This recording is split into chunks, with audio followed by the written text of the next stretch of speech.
ولقد عهدنا إلى آدم من قبل فنسي ولم نجد له عزما.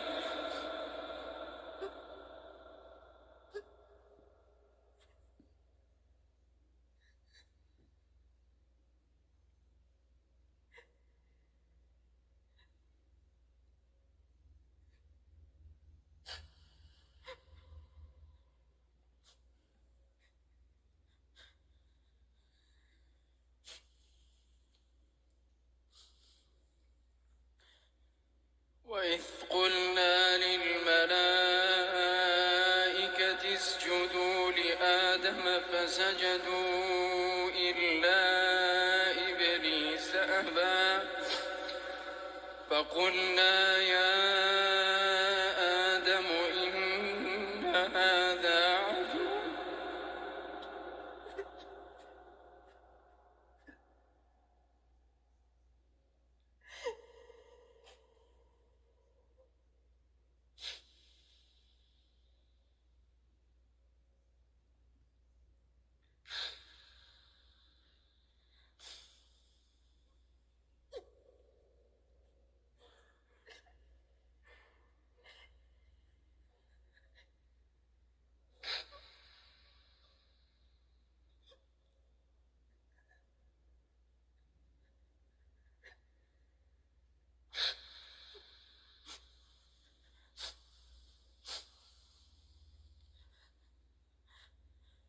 فقلنا يا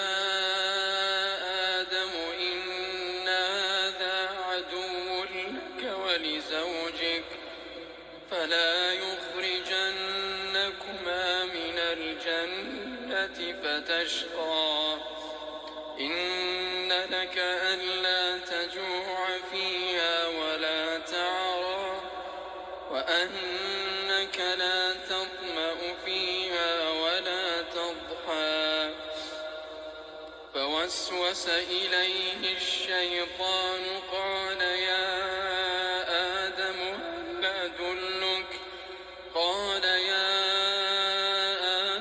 هل أدلك على شجرة الخلد وملك لا يبلى فأكلا منها فبدت لهما سوآتهما وطفقا يخصفان عليهما من ورق الجنة وعصى آدم ربه فغوى ثم اجتباه ربه فتاب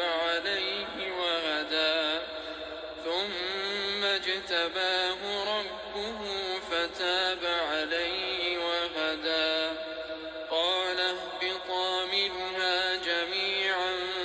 بعضكم لبعض عدو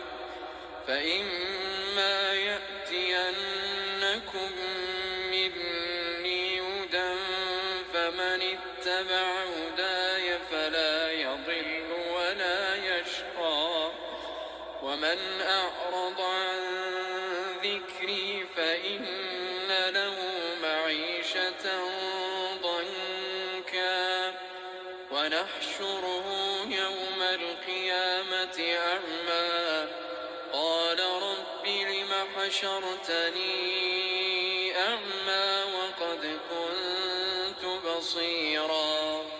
قال كذلك أتتك آياتنا فنسيتها وكذلك اليوم تنسى